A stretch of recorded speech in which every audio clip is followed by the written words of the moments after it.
All right, good morning, everyone. My name is Kim Maybon, and I am the board chair for the Corona Chamber of Commerce and owner of Creative by Design. Today's a great day, and we have some important updates ahead, and we appreciate you taking time to join us. As all our weekly calls are informative, we continue to assist you in creating vision and bring a variety of speakers and topics. Today's event is sponsored by Fresh Fitness Eastville. They are a meal prep delivery service that offers many varieties of healthy and tasty meals. They believe that you shouldn't have to sacrifice taste for health or vice versa. Food should simply be healthy and delicious. They have food options available for every diet type and are extremely affordable. Thank you, Fresh Fitness Eastville, for sponsoring today's meeting. A reminder, please use the chat button to ask any of your questions. Send your questions to Chamber Host and we will verbally ask them at the appropriate time. Please join us this Thursday, October 21st at 7:30 a.m. for the Sales Master Course put on by the amazing Paul Webb. This is the last Paul Webb seminar of the year, as Paul is going on another cross-country bike ride. This seminar will be held here at the Chamber. For more information, visit the bit.ly shown on your screen. On November 4th, the City of Corona, in partnership with PTAC and the Chamber, will be having a part 2 of their government contracting webinar. This webinar series focuses on learning the first steps to prepare for procurement opportunities. The second webinar will take a deeper dive into how to apply for government contracts. Please register at bit.ly/government or GOVT bid seminar 2. November 12th, we will honor all of our veterans and active duty military. All those who are served can register for free, and we are currently seeking sponsors, so please visit the bit.ly on the screen for more information. If you are a guest and not currently a member of the Corona Chamber, we welcome you to join our Chamber family. Meetings like these are just one of the many benefits to being part of an active, thriving organization like the Corona Chamber. Please reach out to our Membership Development Coordinator, Robert Yanez, and he can review the many incentives for both joining and referring a business to join. Or if you are already part of the Chamber family and want to learn about the many ways the Chamber can help you market your business, please contact our marketing and sponsorship specialist, Tammy Harwick. At this time, we will shift to our advocacy segment, where our legislative advocate, Jeff Gibson, will share. Keeping a pulse on what's happening in Sacramento and Washington, D.C. can be a full-time job. With Jeff Gibson's thorough and complete research, he helps the Corona Chamber to act timely on projects and initiatives that help make a difference in shaping our community. As owner of Occidental Communications Group, his knowledge of complex political issues and the great relationships he has built ensure the Corona Chamber has all the tools to be effective on behalf of the business community. Please help me welcome Jeff Gibson to share a legislative update. Jeff? Thank you, Kim.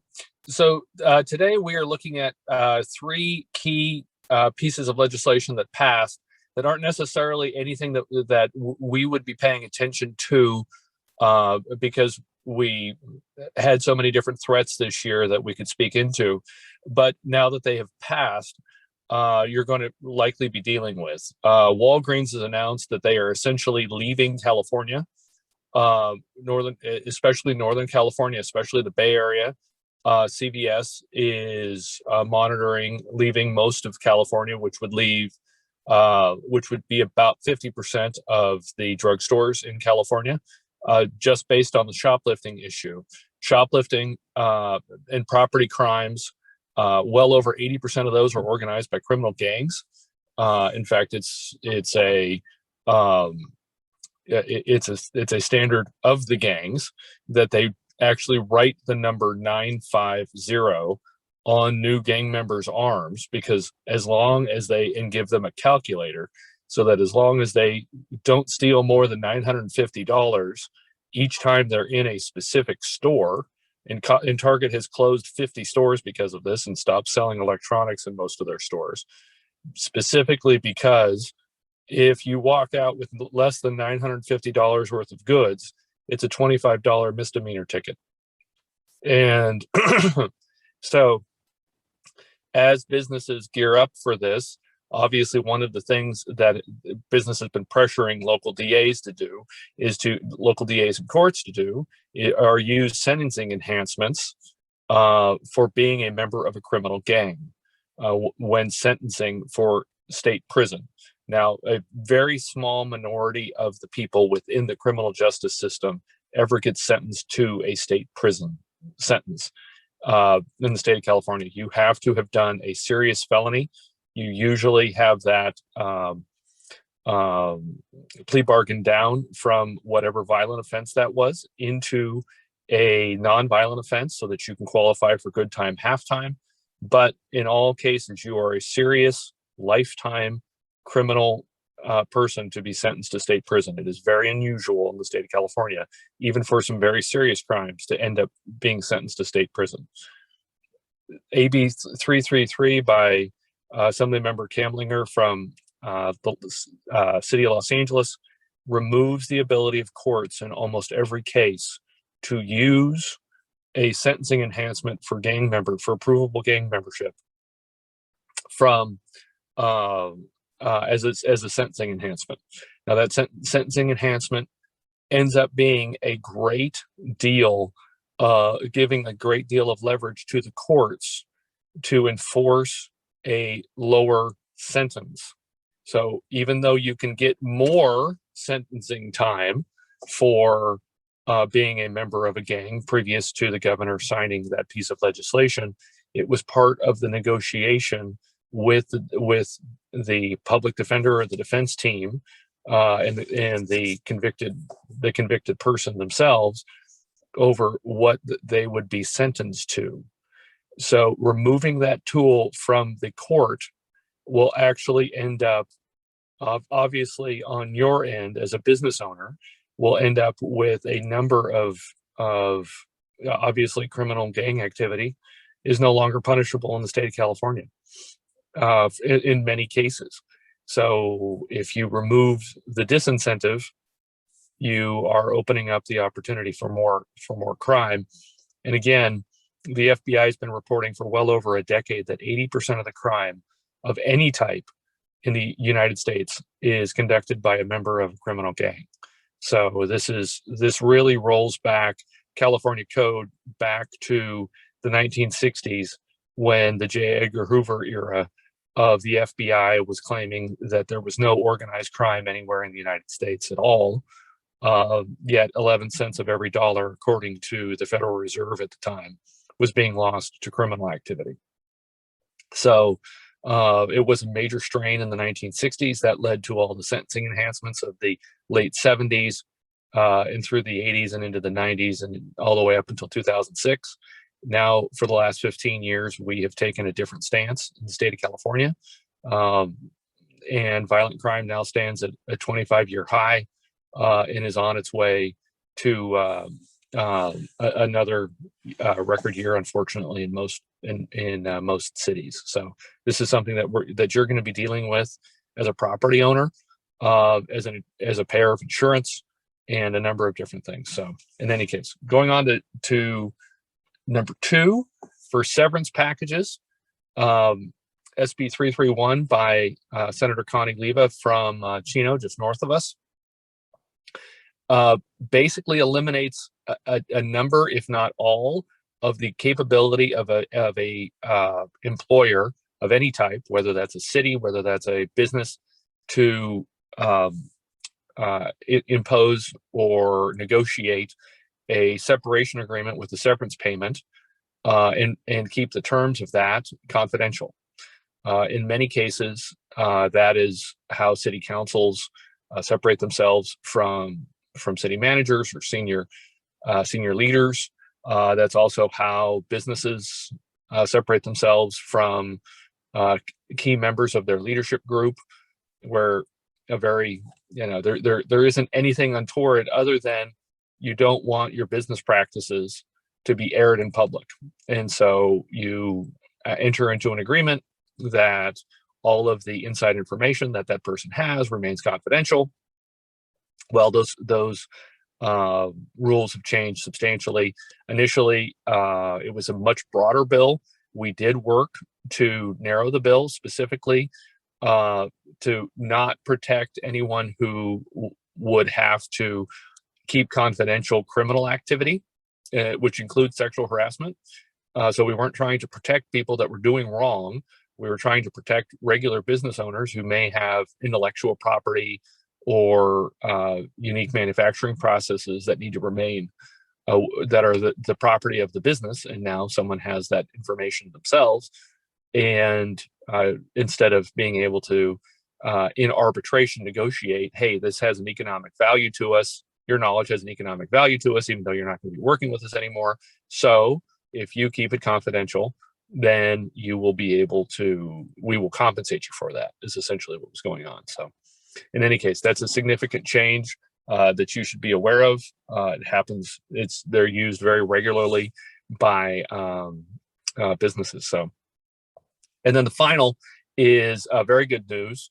AB 928 by Assemblymember Berman, Democrat from Los Altos, who I'll be meeting with this afternoon, actually, deals with a standardization of general education courses across the UC, CSU, and community college systems. It will actually be spearheaded by our lieutenant governor, who actually now, as part of other reforms, is the only state official to sit on all three state boards for the community college, for the UC, and the CSU, and allows for much easier transferability into the UC CSU system for students within the community college. The concern with the community college system is that only 22% of students intent on transferring when they enter the community college system actually transfer out after 3 years, and most of that issue comes in. And as someone who transferred from a junior college into a CSU, I can tell you there were a number of negotiations that had to occur, even during my years, where you were making the justification, this class actually stands in for that class, stands in for this class, and you're trying to eliminate that bureaucratic back and forth of what does English 101 actually qualify for, and so that we as taxpayers get a good value for that, and elsewhere. So in any case, we've done a lot of work with the Norco community college system, and so that's very important to us, because that is a huge way to stop the brain drain in Riverside County, where kids get an education here, they grow up here, and then they move on to some other location. So, and we lose that investment. With that, happy to answer any questions that anybody may have, or go on from there. Thank you, Jeff. Hey, Jeff, Anthony? can I Go ahead. can I jump in? Can I Sure. jump in, Jeff, and ask a question? Sure. So you had indicated that we had to shorten the call a little bit today because you've got a call with the White House or the Biden administration. Is there We're actually anything meeting you with can them. share with us? Is there So anything it you can comes- share with us that might be valuable? Sure. So we're actually meeting with the Biden administration today. So,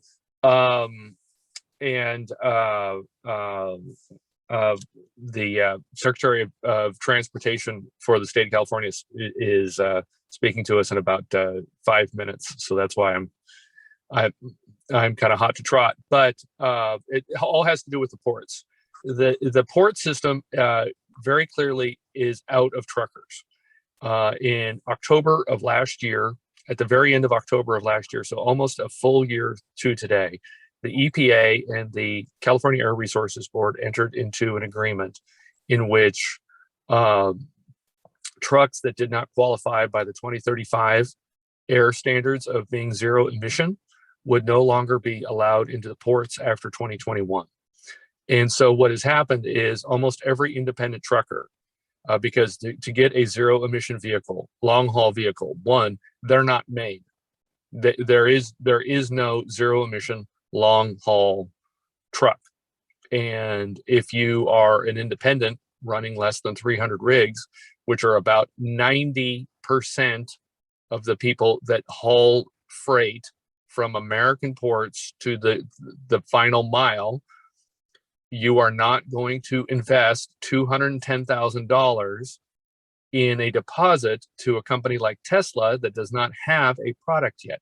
You don't have, if everyone on this call were running a $100 million a year trucking company, you would look at that person and think they're rich, but they don't have $60 million to set aside for trucks that aren't deliverable until 2032.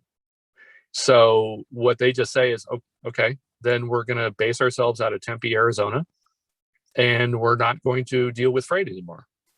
So if you can get the freight out of the port, we'd be happy to push it down. And sure enough, there's a 9-month backlog of containers being stuck in the port. So today at 10, the governor is announcing a executive order, essentially ordering all those containers out of the port, and putting all of the administration on notice that they are to work with all of the ports on what they can do, and but failing to mention that they will not be suspending. If they suspended that one order, you would open up 19,000 truck slots, which currently are vacant in the port. Now, I don't know about you, but 19,000 trucks running 5 runs daily kind of sounds like 100,000 containers extra leaving the port every day, which is the equivalent of 10 boats, 10 ships, which are currently sitting off the coast of Newport Beach, Costa Mesa, Huntington Beach, Long Beach, Seal Beach. And so it's, I have a humanities degree, but I'm a friend of math. So in any case, the governor asked our group that we are up here in Northern California, working with the Biden administration, for a letter asking for a number of different grounds that would be used to formulate the executive order. And he used none of those ideas. So there you go. But luckily, the Biden administration is paying attention to this. At this point, no one is looking to suspend those trucking rules because obviously, if you're looking at a system where offloading the ships is operating at a 95% efficiency. Putting the containers on rail is operating at a 95%. There is at a 99% efficiency rate. So you're not coming to that. You're looking at only 1 out of every 5 containers that are ordered full of goods in China is being fulfilled, because China has an incredibly bad economic situation right now. They're only fulfilling 22% of their orders. So there should not be any ships sitting off of any port anywhere, except, of course, if you've banned the trucks. And so you look at where the trucks, how efficient the trucks are being, and they're running at a 55% efficiency. So again, humanities major, but I know that 55 is less than 99. So if there's an area that needs to be worked on, maybe if we went back in the Wayback Machine and said, well, wait, when were they last running? When were the port trucks last running at a 99% rate of efficiency? It was October 23rd, 2020. Well, what happened on about October 24th? Oh, this order came down. So people stopped being able to pick up goods in the port. And now you have, so you're not going to hear a lot about that. I'm sure there's lots of people that will put into the chat or whatever and say, I didn't see that in CNN, or I didn't see that in Washington Post, so I don't understand how that's physically possible. Well, I just heard it from the Biden administration. And so that's what we're dealing with today. Thank you, Jeff. You're welcome. But what that also means is when you hear that the port situation is going to keep going, the supply chain interruptions are going to keep going, well into 2023. That is an educated guess, but it's probably fairly accurate. This is not going away anytime soon unless you get an emergency order from the governor or the president saying that the EPA decision, the EPA agreement with Cal EPA and the California Air Resources Board is suspended indefinitely or for a period of time. I mean, that's really what it comes down to. So in any case, I wish I had better news on that front, but yeah, there's a lot of people paying attention. You got a lot of hands on deck, but I can tell you everybody behind closed doors comes down to, well, there is this other thing. You know, maybe it's 24/7, maybe it's webcams on the berths, maybe it's this, maybe it's that. We've done all that now, and nope, we're now at 72 days worth of freight sitting off of the California coastline. So, which is both ugly, and then, as we know, is responsible for at least one oil spill and likely others, because we're still anchoring ships within the oil infrastructure. So there's still ships that are still dropping 10-ton anchors in the vicinity of oil pipelines. And I don't know of anybody that thinks that that's probably a perfect solution, to say the least. Any questions after that? Anybody? There are no other questions. There's a question from Yolanda in the chat. Okay, let's see. What year did this new, it was not voted on, it was imposed by the, so there's two questions, one from Yolanda and then one from Wes. So the one from Yolanda, it was not voted on. It was between two administrative agencies. So it was signed as an agreement between the two agencies who were trying to enforce a federal Clean Air Act that was passed by the first President Bush in 1990. So they have been trying for a very, very long time to get zero since 1991. There have been 6 major attempts to get California, and specifically the South Coast Air Quality Management District, to go to all green trucks, zero emission trucks. And so the order basically has zero emission trucks driving to the California border, changing rigs, and then driving out from there. The unfortunate part of it is zero emission trucks cannot carry containers. So enforcing that on the ports obviously is a big trouble. Wes made a comment about 19,000 extra truck trips a day. Most of those truck trips were already in existence. So, and through Corona, the difference is you're not making it into Corona for those truck trips. Most of the trips that are coming from the port, a major portion of those that are reaching Corona are by rail, which is why we went through the exercise on. And I'm not saying that you're not seeing containers. I know that people are seeing a lot of containers on the freeways in Corona, but that is a small amount of the containers that actually make it through. It's much more of what you're looking at in the port situation is it's about 100,000 truck trips a day, and it's getting it to a freight yard so that once it gets on the freight, boom, it goes. Because there are a number of berths that require short-term trucking. Well, if you can't run a diesel truck, you have to run an electric truck, and no electric truck will actually carry the container. Then you are where you are now. They're just sitting there waiting. And if you go down to the port, almost every berth, you will be amazed at the amount of containers that are at each berth. And it has nothing to do with the port itself and their ability to get it off the ships. The ships are not the issue. So anyway, but I really do have to jump. I love all you guys. Thank you. We'll talk soon. Thank you so much, Jeff, for sharing that information with us. As always, you can reach out to your local representatives, Assemblymember Sabrina Cervantes and Senator Richard Roth, both of whose contact information is on your screen.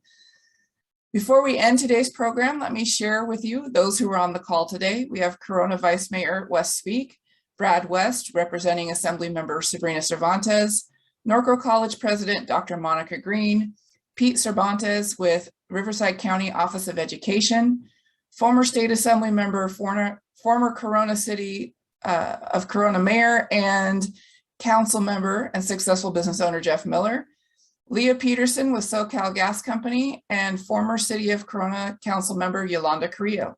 Thank you all for joining us today. We'd once again like to thank today's sponsor, Fresh Fitness Eastvale. With new menus debuting every 3 months and 2 to 4 new meals every other week, there is so much variety when meal prepping. They are committed to growing and sustaining their brand and have a passion for excellence with every customer in mind. Learn more at freshfitnesseastvale.com. If you would like to sponsor a future business briefing, please contact the Chamber. Register now to join us next Wednesday, October 27th, as we discuss what happened to the housing crisis and review some more newly signed legislation. Thank you everyone for attending. Our meeting is adjourned.